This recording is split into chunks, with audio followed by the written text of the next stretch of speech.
My name is Eva I have an acquired brain injury. My work, I do lots of stuff. I work at Arts Access Victoria. I manage or I coordinate their award and scholarship programs. I also do some work for Voice at the Table, which is run out of Saru here at Ross House. We go around to different organisations and companies that make decisions and policies about people with cognitive disabilities, and we speak about the worth and value about having people that represent our populace at the table when they're making these decisions. I've also done some work for Women with Disabilities Victoria over the years.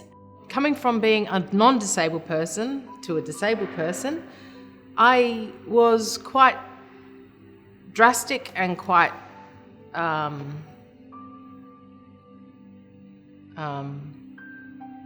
effective, I guess.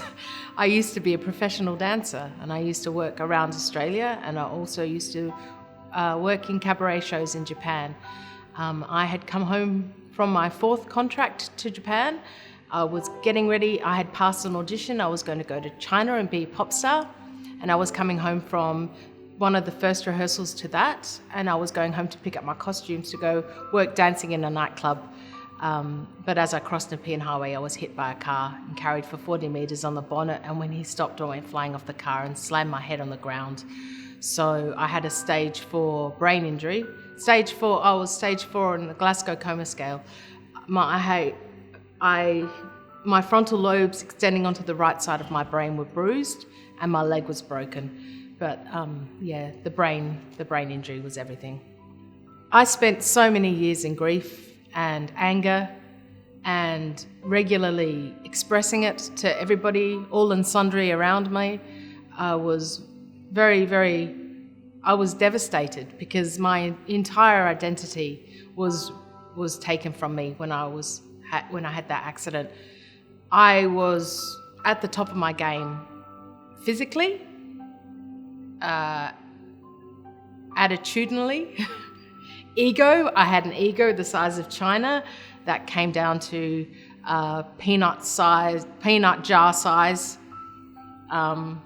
allotment of ego after that, and so I had to build myself up over a long time, and I did that by keeping busy and involving myself in as many things as I could.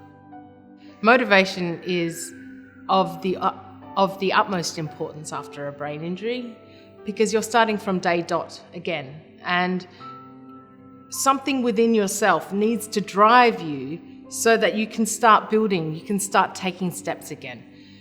For me, I was foundational back in my physicality. I had to learn everything all over again.